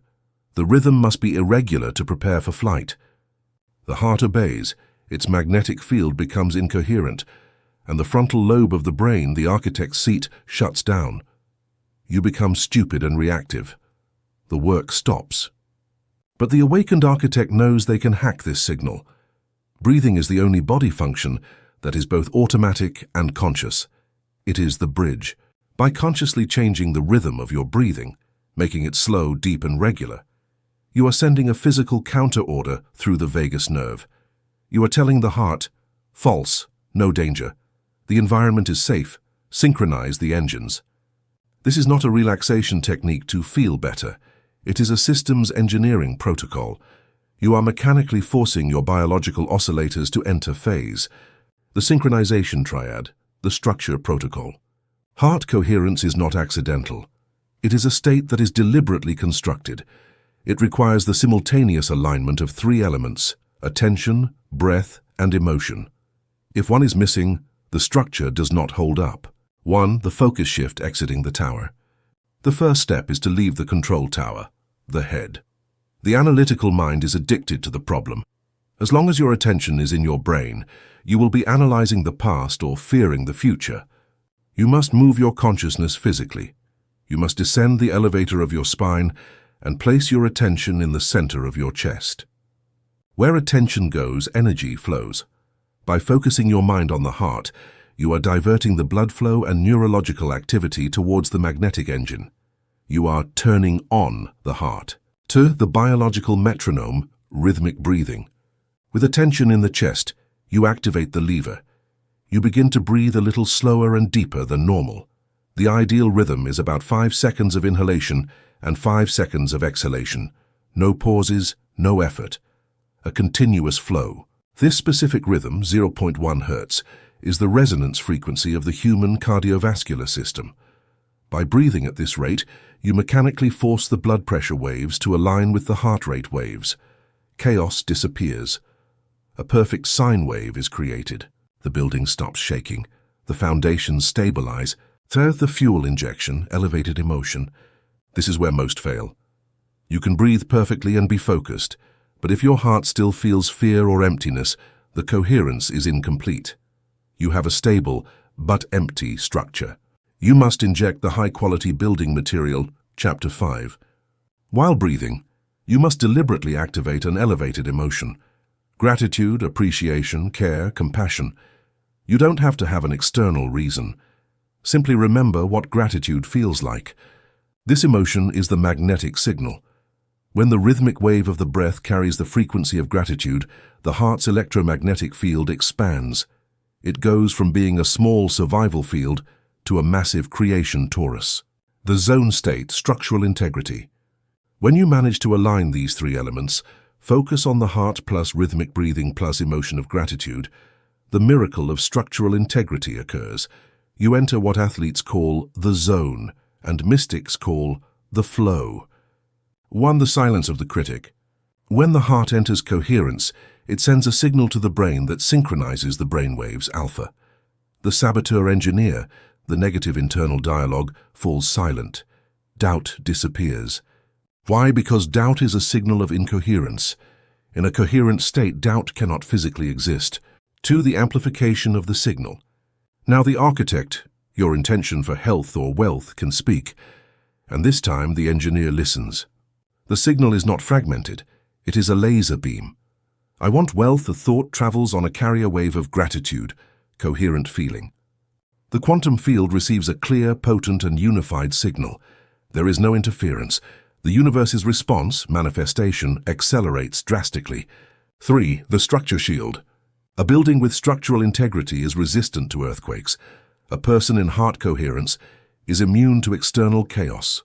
If you are in coherence, you can walk through a stress-filled office or receive bad news, and your structure will not collapse. Your magnetic field is so strong and ordered that it repels dissonance. You become the pillar. You become the column that sustains the temple no matter what storm hits outside. Coherence is not something you do once and forget. It is the structural maintenance of your life. If you stop rhythmic breathing and revert to stress, the building shakes again. The signal becomes corrupted again. The master architect does not wait for the building to crack to fix it. They perform structural checkups several times a day. They pause. They descend to the heart. They breathe. They feel gratitude. They realign the structure. Only when the structure is solid do they dare to add a new flaw, a new desire. Chapter 7. The building permit, faith and certainty. We must cleanse the word faith of centuries of religious misunderstanding. Faith is not believing in what you don't see as an act of blind hope. Faith is a technology of quantum collapse. In the quantum world, the world of blueprints, your desire exists as a wave of probability. It may happen or it may not happen. It is a maybe. As long as your desire is a maybe, it is not solid. It has no weight. Faith is the act of observing that probability wave and collapsing it into a particle of fact. It is the moment your mind shifts from, I hope it happens, to, I know it will happen. That change in frequency, from hope to certainty, is the building permit. It is the seal that tells the engineer, this is no longer a proposal, this is a signed contract. Begin the work. Herein lies the most subtle trap. Most architects live in the frequency of hope. I hope to be cured. I wish I could get the money. I pray this changes. Hope seems positive, but vibrationally it is a poison for construction. Why? Because hope implies doubt. If you hope for something, it means you are not sure about it. It means there is a possibility that it will not happen. For the chief engineer, hope is an unauthorized signal. The engineer reads your vibration of hope and says, the architect is still deciding. They are not sure, there is no signature. Keep the work paused. Hope keeps your desire in the future, perpetually out of reach. Certainty, the building permit, brings the desire into the present. The architect who signs the permit does not say, I hope it gets built. They say construction is approved, it is a fact, it is a matter of time. The law of assumption, the anticipated signature. How do you sign this permit before seeing the building? Through the law of assumption. This is the supreme tool of authority. To assume is not to pretend, it is to appropriate. It is the act of inhabiting the emotional and mental state that the desire has already been fulfilled, even when your physical eyes see a vacant lot. When you assume the feeling of the fulfilled desire, Chapter 5, you are falsifying, in a good sense, the reality record. You are handing the engineer the final completion papers before starting. And the engineer, who has no sense of linear time, looks at the papers, sees your signature of certainty, feels your emotion of "it is already done," and concludes, "Physical reality is out of sync with this legal document. I must work at full speed to make the physical world match this internal truth." The building permit is the audacity to accept your imagination as an accomplished fact. You have signed the document. You have declared it is done. In the mental plane, the building is already rising, majestic and perfect. But here begins the most agonizing phase for the human architect. The phase where 99% of permits are revoked by the creator themselves. It is the period between signing the document and laying the first visible brick. It is the time of gestation, or, as the impatient call it, the valley of silence. The physics of delay, the density of concrete. To maintain the validity of your building permit, you must understand the physics of the medium in which you build. The mental plane is instantaneous. You think of a castle and the castle appears. Energy is subtle and fast. But the physical plane, the construction site, is dense. Matter has inertia. Atoms are heavy. Circumstances require time to rearrange. There is an inevitable lag, delay, between the emission of the order and the appearance of the result. This delay is not a system error. It is a property of matter. It is the time it takes the engineer to gather materials, clear the ground, and pour the foundations. The surface error. The problem is that the novice architect only looks at the surface. They sign the permit today. Tomorrow they go to the lot and see it empty. And they panic. "Nothing is happening," they shout. "The engineer has tricked me, the law doesn't work, the permit is useless." And in their panic, they tear up the contract, they stop the work. What the novice architect does not see is that the work has already begun, but it is happening underground. The foundations of a skyscraper require deep excavations that are not visible from the street for months. The engineer is moving the invisible pieces, aligning coincidences, restructuring your cells, moving probabilities. Silence is not inaction. Silence is the accumulation of pressure necessary to break the surface. Faith in quantum architecture is the capacity to trust in the subterranean activity when the surface seems barren. During this gestation time, you will receive a visit from an annoying and persistent character. It is the building inspector. It is your 5 senses. The inspector arrives with their clipboard, looks at your current reality, and presents you with a devastating report. Visual report. The bank account is still in the red. Sensory report. The pain in the back persists. Auditory report. No one has called you for the job. Inspector's conclusion. The project is a sham. There is no building. You are delusional. Most people are terrified of the inspector. They believe their report is the truth. When the inspector tells them there is no money, they feel fear and cancel the wealth-building permit. The master architect knows how to treat the inspector. They know that the senses are not prophets of the future. They are historians of the past. The inspector's report only describes the old building that has not yet finished being demolished. It describes the debris. It does not have the capacity to see the new foundations being poured underground. The act of certainty is the act of dismissing the inspector. It is looking at the current reality report, illness, poverty, and saying, "I take note of this report about the past, but it is irrelevant. I do not operate based on what I see. I operate based on what I know. My blueprint is the truth. This report is only the temporal echo of a structure I have already condemned to demolition."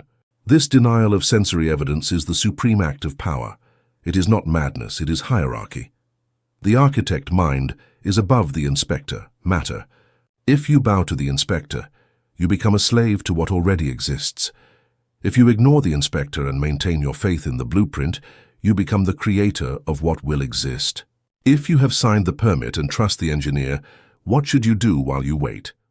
Should you help the engineer by worrying? Should you dig with your hands to see if the foundations are there? No, that is doubt, and doubt is a counterorder that stops the machinery. True certainty manifests as rest. The ancient mystics called it the state of Sabbath. It is the mental state of someone who knows that it is done. When you have ordered something from Amazon and receive the order-confirmed email, you don't stay up all night worrying if it will arrive. You don't call the company every 5 minutes. You relax, you know the logistics are underway. You live your life. The Sabbath of architecture is that same tranquility. It is the moment when the architect puts down the pencil, leans back in their chair, and smiles. Not because they see the building, but because they know the order is irreversible. Anxiety is the proof that you have not signed the permit. Peace is the proof that the work is underway. If you find yourself trying to believe, striving to have faith, you have failed. Faith is not an effort. Faith is the relief of knowing that it is no longer your problem, but the engineer's problem. Your sole job during gestation is to maintain the Sabbath. It is to protect your state of mind. It is to refuse to react to the inspector's report. It is to walk through the world with the secret smile of one who carries the keys to a palace in their pocket, even if they still sleep in an inn. Although the Sabbath is rest, it is not blind passivity.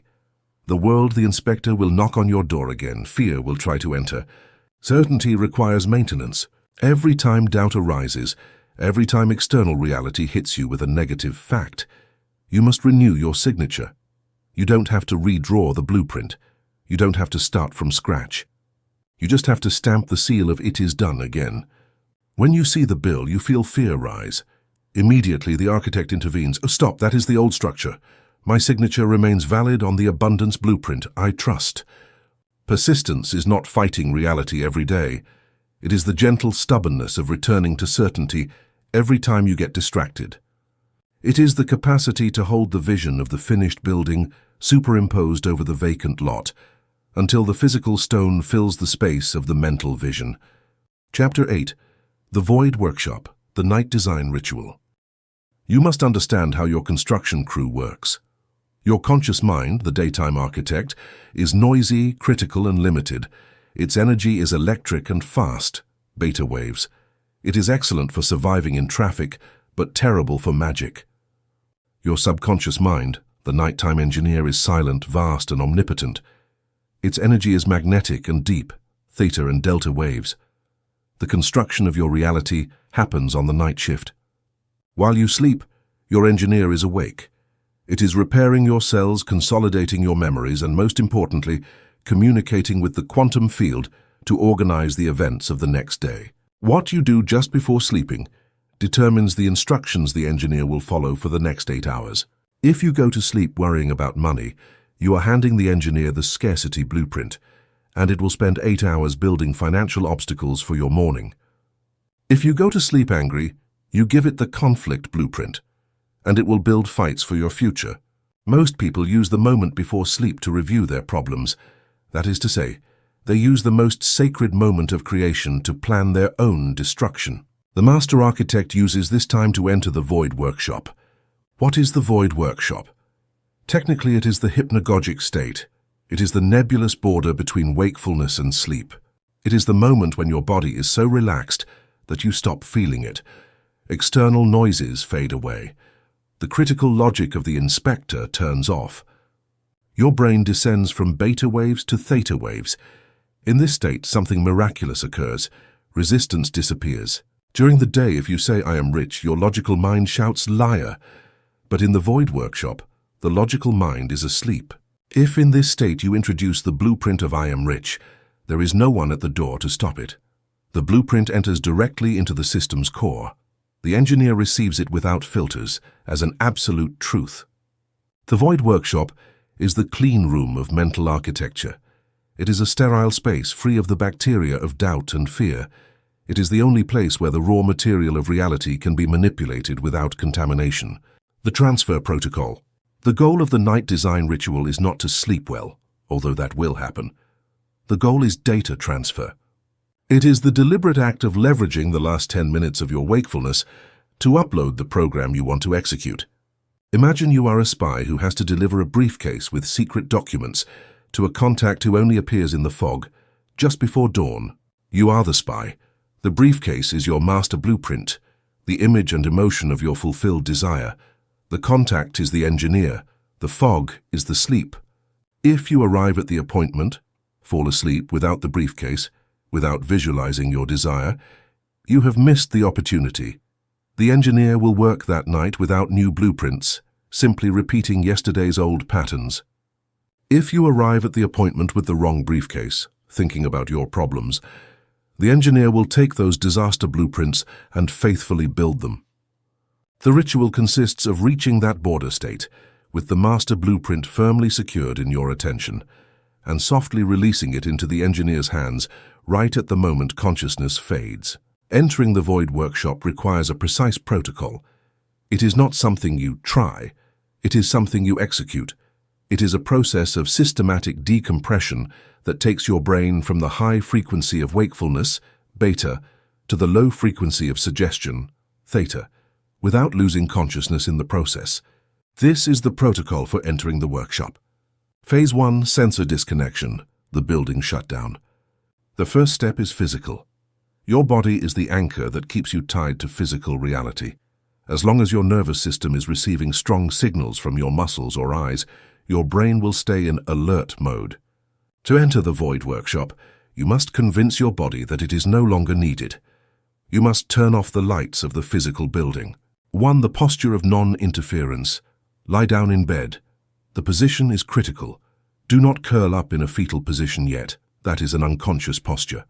Lie on your back, with your hands at your sides or over your abdomen and your legs uncrossed. This corpse or savasana posture sends a neurological signal of neutrality. You are not ready to fight, flee, or sleep deeply.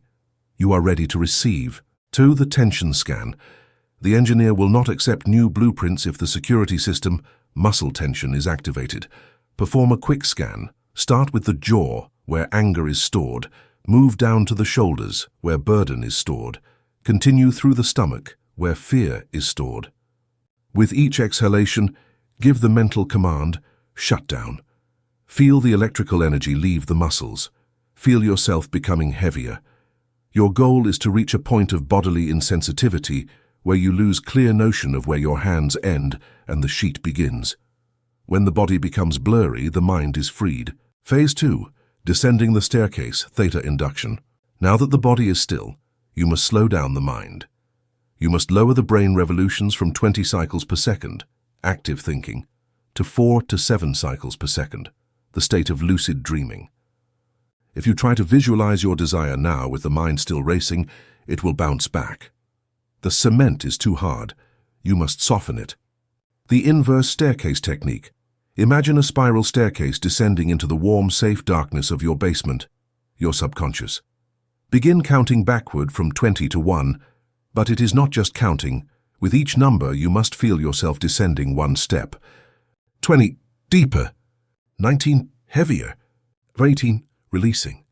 This act of kinesthetic visualization, feeling the downward movement, occupies the logical mind enough so that it doesn't get distracted, while gently inducing it into a trance. Upon reaching 1, you should feel in a state of flotation. Your thoughts become fragmented, dreamlike. Images come and go without your control. Caution! This is the danger point. This is where most people fall asleep and lose the opportunity. You must keep a small spark of attention lit. You are an architect who has gone down to the basement, not to sleep, but to work. Phase 3. The hologram projection, the scene loop. You are in the void workshop. The logical guard is asleep. The engineer is listening. The cement is fresh and soft. It is the moment of imprinting. Do not make the mistake of starting a long novel. The subconscious in the theta state has a very short attention span. It does not process complex plots. It processes repetitive sensory impacts. 1. The clip selection. Bring the short scene you designed in Chapter 4 to your mind's screen. It must be a 5 to 10 second clip. If you want a new car, feel your hands on the steering wheel, smell the new leather, look at the road.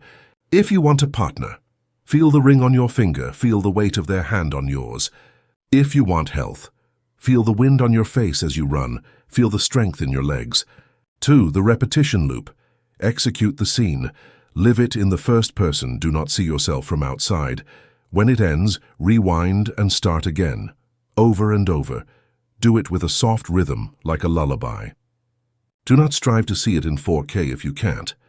The important thing is not the visual clarity, but the sensory clarity. What do you touch? What do you hear? What do you smell? The senses are the body's language.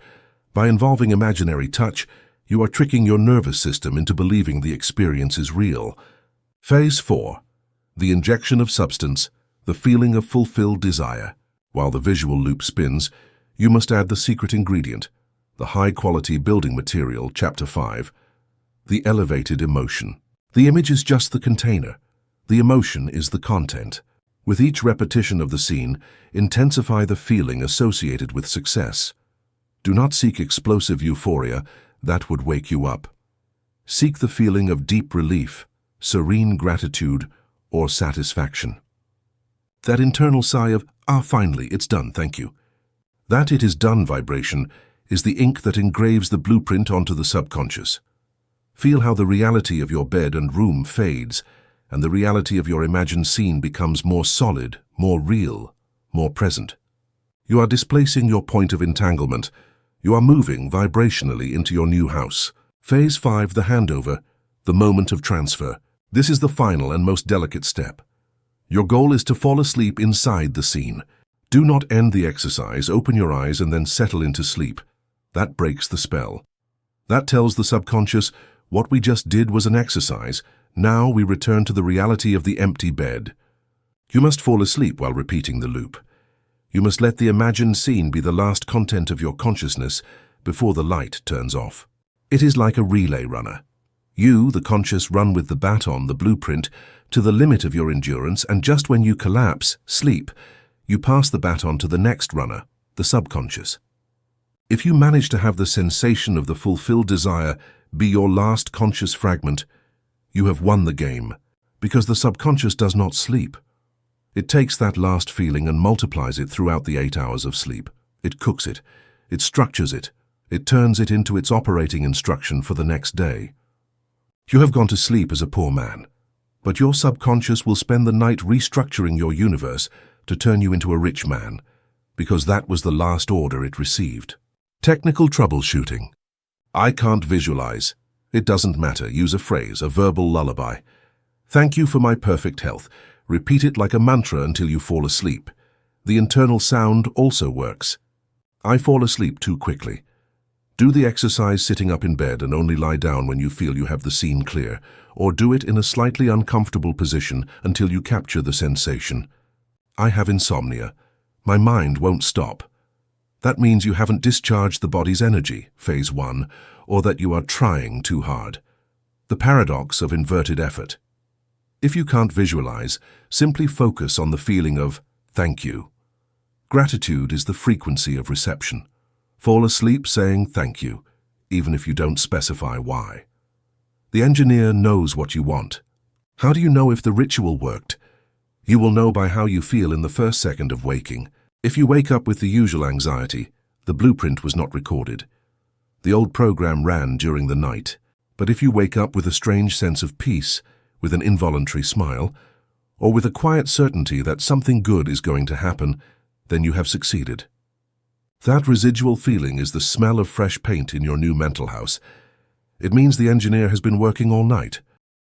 Chapter 9, the Rehearsal, Holographic Visualization. The master architect possesses a skill that the average human has atrophied, dual vision. It is the capacity to see two realities simultaneously. One, the debris reality, what your physical eyes see, the current situation, the problem, the lack. The architect sees it, but labels it past in demolition. Two, the blueprint reality, what your inner eye sees, the solution, the wealth, the health. The architect projects it onto the debris as a solid light hologram. This is not madness, it is the definition of vision.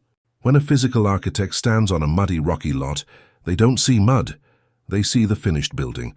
They walk the lot and say, the kitchen will be here, the entrance here. They are performing a holographic visualization. They are superimposing a mental image onto a physical space. You must do the same with your life.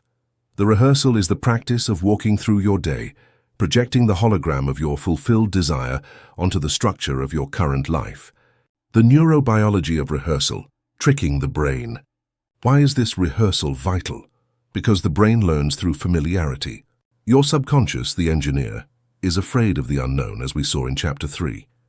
If your desire for massive wealth is something you have never experienced, the engineer will classify it as hostile territory and reject it. You must make the extraordinary become ordinary. You must rehearse your new life so many times in your mind and in your behavior that when it finally arrives, your nervous system says, "Ah, yes, this is normal. I've been here 1,000 times." Olympic athletes use this technology. They run the race in their minds 1,000 times before stepping onto the track. They feel the wind, the muscle burn, the victory. When race day arrives, their bodies are not trying to win. They are executing an installed memory. You are a reality athlete. Your race is your daily life, and you must rehearse it holographically until your body knows how to be rich or be healthy better than it knows how to be poor or sick. It is crucial to distinguish this from daydreaming. Fantasy is an escape. It is saying, "I wish I were somewhere else." It dissociates you from your body. It weakens you. It is a drug. Holographic visualization is an imposition. It is bringing the other place here. You do not go to an imaginary beach to escape your grey office. You bring the sensation and the light of the beach and superimpose it onto the office. You walk through the office, but your posture, your breathing, and your micro-gestures are those of someone who is relaxed on the beach of their success. The hologram is active. It mixes with matter. It interacts with the real world. It is looking at your old decrepit car, touching the steering wheel, and feeling the texture of the leather of your new car. You are not denying the old car. You are using the old car as a physical support to anchor the vibration of the new car. You are turning dead matter into a springboard for your living vision. The method actor technique. The best model for the architect in this phase is the method actor. A method actor does not pretend to be the character. They become them. If they have to play a king, they don't just put on a crown. They change their internal chemistry. They walk differently. They breathe differently. They look at other actors, even off-camera, with the benevolence or arrogance of a king. They force their environment to treat them as a king, simply by the force of their holographic emanation. You are on the grand stage of life. Your previous role was the victim. Your new role, written in the master blueprint, is the conqueror, or the healthy, or the loved. The rehearsal is your daily performance. You cannot wait to have the costume, the money, the body, to start acting. You must act now to manifest the costume. The universe is the casting director, and it only gives the starring role to the one who proves they already know how to play it. The architect does not wait for the house to be finished to know what it feels like to live in it. They rehearse life within the blueprints until the blueprints feel more real than the vacant lot. But the vacant lot is noisy. The wind of scarcity blows strong. The cold of loneliness chills the bones. How do you keep the hologram stable when your senses scream that it is false? You cannot do it with pure abstract mental force. You need anchors. You need stage tricks that fool your nervous system into accepting the simulation as a biological fact. This is the superposition protocol. We are going to use physical objects and bodily movements to download the file of the future into the hardware of the present. Tool 1, the physical anchor, the alchemy of touch. Your mind may doubt, but your sense of touch is primitive and direct. If you touch something, the brain registers it as reality. The master architect uses everyday objects as dimensional portals. This technique is called tactical transubstantiation. It consists of taking an object from your current reality, poor limited, and treating it, touching it, and feeling it as if it were an object from your desired reality, rich, expansive. The protocol. Choose a totem. It can be the steering wheel of your old car, the keys to your small apartment, your cheap coffee mug, or even a doorknob. Conscious contact. When you put your hands on the steering wheel of your old car, do not touch it with contempt or frustration. That collapses the reality into old car. Texture superposition. As you feel the worn plastic, use your tactile imagination to superimpose the sensation of new leather, fine wood, or carbon fiber. Don't just imagine it visually, feel it in your fingertips. Emotional trigger. In that instant of contact, invoke the emotion of ownership.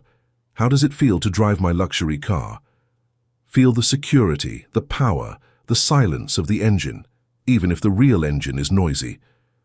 You are using the physical matter as a green screen for special effects. For the subconscious engineer, the tactile signal combined with the emotion of ownership is a confusing but potent order. I am touching a physical object, and I feel the emotion of wealth. Therefore, wealth must be physical.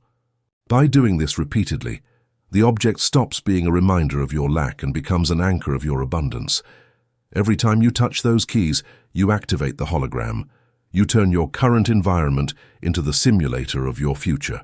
Tool 2, the power walk, biofeedback. The mind follows the body.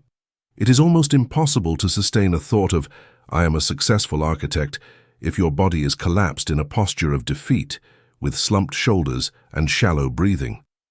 Your body is the scaffolding. If the scaffolding is crooked, the building comes out crooked. You must learn to walk the blueprint. This technique uses posture to force the brain to produce the chemistry of success, testosterone, dopamine, instead of the chemistry of stress, cortisol. The protocol. When you walk down the street, or enter a meeting, or simply go from the kitchen to the living room, perform the structure adjustment. Verticality. Imagine a thread of gold pulling your crown towards the sky. Straighten your spine. This opens the energy channel. Chest opening. Pull your shoulders back. Expose your heart. This is the biological posture of I am not afraid. It is the posture of the predator, not the prey. The architect does not fear their work. The owner's rhythm. Walk 10% slower than your anxiety urges you to. Rush is a signal of lack. I have no time. I am late. Calmness is a signal of abundance. I am the owner of time. The creator's gaze. Do not look at the ground, look at the horizon. And as you walk, project your hologram onto the world. Look at the buildings and think, I could buy that. Look at people and think, I have something valuable to offer them. By changing your biology, you change the signal the engineer receives. If you walk like a king, the subconscious assumes you must have a kingdom, and it starts looking for the materials to build it. Do not wait to be successful to walk like this. Walk like this so success can find you. Tool 3. The telephone technique, auditory hallucination. The device you use most to anchor yourself in current reality is your phone. You use it to receive bad news, bills or distractions. It is a low-resolution portal. We are going to convert it into a miracle receiver. This technique uses the auditory channel, which is a direct route to the emotional center of the brain, the protocol. Throughout the day, you will feel your phone vibrate, or you can program a silent alarm. Instead of reacting with the usual anxiety of, who is it? What do they want? Use that stimulus for a holographic rehearsal. The ghost call. Do not look at the screen. Feel the phone in your hand or pocket. Active listening. Imagine with total clarity that you are answering the call that will change your life. Listen to the voice of the specific person, your boss, a client, your partner, a doctor. Listen to the exact words. The loan is approved. The cancer is gone. I love you. The money has been transferred. Rehearse the reaction. What would you say? Would you sigh? Would you shout? Would you cry with relief? Rehearse that internal reaction. Feel the hit of dopamine in your brain. Feel your skin crawl. Do this for 10 seconds, then return to reality. You have created a synthetic memory. You have recorded a successful event onto your neural timeline. For the engineer, that call already happened on the mental plane. Now it has the auditory coordinate to seek it out on the physical plane. Glitch management when reality bites. These tools are powerful, but they do not make you immune to immediate pain. What happens when in the middle of your power walk, you trip and fall? What happens when, after your ghost call, you receive a real call from the bank demanding payment? These moments are the glitches of the matrix. They are the debris of the old building falling down as you try to raise the new one. The natural reaction is, it's a lie, I'm deceiving myself, reality is this debt. If you do that, you collapse the hologram, you cancel the work. The master architect has an emergency protocol for glitches, the scene cut. Imagine you are a movie director. You are shooting a wealth scene. Suddenly a secondary actor, the banker, walks in and says a line from the old script, you don't have money. Does the director start crying and burn the studio? No. The director shouts, cut. Stop. Halt your emotional reaction. Do not identify with the bad news. 2. Reframe. Look at the event and say mentally, "This is a false take. It is residue from the previous script. It does not belong in the final movie." 3. Corrective action. Deal with the physical problem. Talk to the bank, pay the debt, take the medicine. But do it like an actor cleaning the set, not like the victim of the tragedy. Do it with neutrality. 4. Action. Action. Immediately return to your hologram. Go back to your walk. Go back to your vision. Your capacity to return to the character after a blow is the measure of your power. The persistence of the hologram is what defeats the density of the concrete. As you practice the rehearsal, touching your tools with gratitude, walking with power, listening to the good news, you will notice a change in the texture of your reality. At first, the hologram feels faint, like a superimposed ghost. It requires effort to sustain, but with repetition, densification occurs. The hologram begins to gain weight. Your power walk becomes your natural way of moving. Your sense of ownership over the luxury car becomes more real than the old car you drive. You start to feel odd in your old life, as if it is too small for you, as if you were a giant living in a dollhouse. That discomfort is the best possible sign. It means your internal structure has outgrown your external structure. You have created a pressure void. Nature abhors a vacuum. The universe cannot tolerate a giant architect, your new consciousness, living in a small house. The physical pressure becomes unsustainable. And suddenly reality gives way. The old walls break, opportunities appear, money arrives, health is restored. Not by magic, but by structural pressure. The physical building has had to expand to accommodate the size of your new master blueprint. Chapter 10. The Occupation of the Temple, Living as the Architect. Most students of metaphysics fall so in love with the construction process, the techniques, the visualizations, the rituals, that they forget the purpose of it all. The purpose of a house is not to be built. The purpose of a house is to be inhabited. If you continue building, asking, visualizing with effort, trying to fix yourself, once the work is done, you are sending an error signal to the universe. You are saying, "It's not ready yet." For physical reality to collapse and solidify, you must put down the tools. You must take off the hard hat. You must take the key from your pocket and walk in.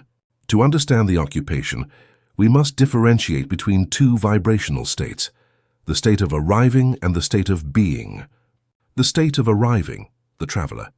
It is the frequency of searching. It is the energy of one moving toward a goal. It implies distance. It implies time. It implies that the desire is there and you are here. As long as you are in the arriving mode, you maintain separation. The state of being, the resident. It is the frequency of belonging. It is the energy of one who has already arrived, taken off their shoes, and sat on the sofa. There is no distance. There is no time. The desire and you occupy the same space. Physical manifestation is simply the universe adjusting to match your vibrational location. If your vibrational location is, "I am building a house," the universe will give you bricks and cement, but never a finished house. If your vibrational location is, "I live in my mansion," the universe has no choice but to materialize the walls around you. Occupation is the act of moving your consciousness. It is stopping visiting your desire in meditation and starting to live from it 24 hours a day. Here is where the architect metaphor evolves. During the previous chapters, you were the architect who designed and supervised. You were outside the building, looking at the blueprints. Now you must become the resident architect. You must merge with the work. This requires a fundamental change in identity. The you who wanted to heal, the victim, must die so that the you who is healthy, the resident, can be born. The you who wanted money, the poor person, must disappear so that the you who is prosperous can occupy the space. You cannot put an old identity into a new house. If you try to enter your temple of wealth with the beggar's mindset, fears, and habits, the temple's security system will expel you. The vibration does not match. Occupation demands that you leave your old luggage at the door. The new self-suit. Occupying the temple means dressing in the psychology of the final result. How does the person who already lives in that reality think? What do they worry about? Hint, they don't worry about the same things you do now. How do they walk? How do they breathe? How do they treat others? Occupation is not an act of doing things. It is an act of assuming a posture. It is the divine arrogance of walking through the world knowing who you are, even if the world has not yet found out. This is the most important technical secret of occupation. How does it truly feel to live in the fulfilled desire? The novice mind believes it feels like constant excitement, explosive euphoria, daily fireworks. They are wrong. Euphoria is the emotion of novelty, of surprise. It implies that what is happening is unusual, extraordinary, and therefore possibly fleeting. The true feeling of occupation is normalcy. When something is yours, when it truly belongs to you, you don't jump for joy every time you see it. You feel a deep, calm, and solid naturalness. The millionaire doesn't get excited every time they pay for dinner. It's normal. The healthy person doesn't celebrate every time they breathe without pain. It's normal. To occupy the temple, you must normalize the miracle. You must lower the excessive importance you have placed on your desire. You must stop putting it on an unattainable pedestal. As long as your desire is a golden idol that you worship from afar, you cannot possess it. You must treat your desire, your health, your money, your love, as something natural, logical, and inevitable for you. Of course I am abundant. It is who I am, it is my house, it is normal. This frequency of naturalness is the vibration of total possession. It is the signal that tells the engineer, the architect has already moved in. Close the work site. This is permanent. In the physical world, you cannot move into a house until the city council gives you the occupancy permit. In the quantum world, you are the city council. You are the one who issues the permit. Most people are waiting for the physical world to give them permission to feel good. When I see the money, I will feel secure. When the doctor discharges me, I will feel healthy. They are waiting for the external permit. The master architect signs their own permit. They decide unilaterally that the house is ready in the mind. They move in vibrationally today. They start feeling the security before the money. They start feeling the vitality before the diagnosis. By doing so, they force physical reality to catch up. Matter is slow and lazy. If you move first, it will follow you. If you wait for it to move, you will wait eternally. If you react to what your eyes see, you become the tenant of the old house again. If you act from what your mind sees, you force the old house to collapse and the new one to materialize. The occupation protocol.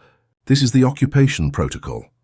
It is a three-phase system to align your behavior, language, and attention with the reality of the master blueprint, forcing the universe to close the gap. Phase 1. The decision-making, the resonance filter. The fastest way to communicate to your engineer, subconscious, who you are, is through your micro-decisions. Every time you choose, you are voting for an identity. The poor tenant makes decisions based on the fear of loss. The rich architect makes decisions based on the certainty of flow. The sleeping architect wakes up and asks, "What can I afford today with this limited balance?" The resident architect wakes up and asks, "What would the version of me who already lives in the temple of abundance do today?" The as-if exercise. I am not asking you to spend money you don't have. That is irresponsibility born of anxiety. I am asking you to change the vibrational quality of the action. Imagine you are going to buy a coffee. Tenant mode. You look at the price, you worry. You choose the cheapest one because you feel you don't deserve more or the money will run out. You drink the coffee with a bitter taste of guilt. You are building scarcity. Resident mode. You look at the price and ignore it emotionally. You choose what you want. You pay with a feeling of gratitude and sufficiency. You drink the coffee enjoying the experience of being someone who provides for themselves. The external action is almost the same, buying coffee. But the internal signal is opposite. In the first case, you tell the engineer, "We are in danger, maintain the walls of scarcity." In the second case, you tell it, "We are safe, provision is infinite. Expand the structure." Your daily practice is to filter every decision through the identity of the resident. If you were the healthy person of the master blueprint, would you eat this? If you were the loved person of the master blueprint, would you beg for that text message? Act from the end. Matter follows identity. Phase 2. The acoustics of the temple, the control of language. The walls of your reality have ears, or more precisely, your mental structure is held up by language beams. Words are acoustic vibrations that reinforce or weaken the building. The resident architect has a strict language code. They know that complaint is a structural crack. Every time you complain about your current situation, "I'm sick of this debt, my back hurts," you are doing something terrible. You are validating the old blueprints. You are using your creative energy to describe the debris, and by describing it, you solidify it. The strategic silence protocol. If you cannot speak from the new temple, do not speak. Silence is better than confirming the old reality. When someone asks you, "How is your financial situation?" and your physical reality is a disaster, do not lie, but do not validate the disaster. Tenants answer, "Terrible, I don't know what to do, I'm structure collapse." Residents answer, "I'm in a very interesting restructuring process. Everything is aligning, sustaining the vision." Speak about your life as if the blueprint were already approved and the construction inevitable. Eliminate the words "I hope," "there's," "maybe," and "someday" from your vocabulary. Substitute them with "I am," "I have," and "I am grateful for." Your voice must resonate with the acoustics of the finished cathedral, not with the echo of the empty ruin. Phase 3. The altar decoration, the physical anchor. To occupy the temple before it is visible, you need contact points. You need physical objects that act as bridges between your current reality and your desired reality. This is what we call physical anchoring. Your mind is volatile. Sometimes it forgets who it is. Your body needs tangible reminders. The resident architect places furniture from the new house in the old house. The sacred object ritual. Choose an object that represents your new life. It can be an expensive pen, a ring, a stone, or even a high-quality item of clothing. This object is not an ornament, it is a totem. It belongs to your future self. Carry it with you. Touch it throughout the day. Every time your fingers touch that object, use it as a switch to reset your identity. You are stressed in traffic. You touch the ring. You immediately remember, "I am the architect. This traffic is temporary. My reality is peace." You are worried about a bill. You touch the pen. You remember, "I am the owner of abundance. This is resolved." These physical anchors trick the brain. They give it a tactile proof that the new reality has already begun to infiltrate the present. You are decorating your mind with the certainty of the future. And now we arrive at the final paradox, the step that separates masters from apprentices. You have designed, you have built, you have occupied. What does an architect do when the house is finished and they already live inside? They stop building. They stop obsessively looking at the blueprints. They stop worrying about the foundations. They stop trying to make the house. Simply they make a tea, sit on the sofa and enjoy. The definitive signal that you have occupied your new reality is that you stop trying to manifest it. The need to do techniques disappears. The anxiety about visualizing correctly fades. Why? Because it already is. You don't visualize the air you breathe, you trust it's there. You don't try to manifest the chair you are sitting on, you know it supports you. When you reach the state of naturalness, Chapter 10, Part 1, the technique becomes obsolete. This state of releasing the tools is the ultimate Sabbath. It is the rest of God, the signal of victory. You will know you are finished when you think of your desire, and instead of feeling excitement or anxiety, you feel peace. A boring, tranquil, solid peace. That peace is the sound of the cement setting. It is the signal that the engineer has finished the main structure, and now it is only a matter of time before the physical veil drops and the work is revealed to the world. We have reached the end of the manual. Our journey began amidst the ruins of an accidental life. You were the tenant of a structure you didn't remember building, trapped between walls of limitation and under a ceiling of scarcity. But the tools have been handed over. The amnesia is over. In the demolition phase, you dared to look at the truth. You dismantled the illusion of concrete, understanding that reality is not solid, but energy awaiting a command. You descended into the dark basements of your psyche and exposed the rotten foundations of inherited beliefs. And most importantly, you made peace with your internal engineer, transforming self-sabotage into an alliance of power. In the design phase, you learned the art of precision. You traced the master blueprint with the ink of the now. You chose to stop building with the mud of fear and began using the gold and light materials of elevated emotion. You secured your structure with heart coherence and signed the building permit with the unwavering authority of certainty. And finally, In the construction phase, you entered the worksite. You learned to use the silence of the night as your creation workshop and the light of day as your rehearsal stage. You learned to walk through the physical world by superimposing the hologram of your destiny, until reality had no choice but to densify around your vision. The building is complete, but the final revelation, the secret that crowns the dome of this temple is this: you are not just the architect, you are the temple. The structure you have raised is not a place you go to, it is the state of consciousness you are. Wealth, health, and love are not furniture you put into your life. They are the vibrational frequency of the very walls of your being. The separation between the dreamer and the dream is over. You have stopped seeking refuge in the external world. You have become the refuge. You have stopped reacting to the earthquakes of circumstances. You have become the unmovable foundation. Your life ceases to be a series of emergency repairs and becomes the expansion of a city of light. Your question each morning is no longer, "How do I survive this day?" but, "What new tower of wonder do I choose to design today?" If this manual has placed the blueprints of power in your hands, we invite you to continue building. Subscribe to our channel, Path of Knowledge, to receive more mental architecture tools. Like this video as your signature on the building permit of your new life. Share this knowledge with someone who is ready to walk out of the ruins. Thank you for your time, for your courage to demolish the old, and for the brave decision to become the architect of your own destiny.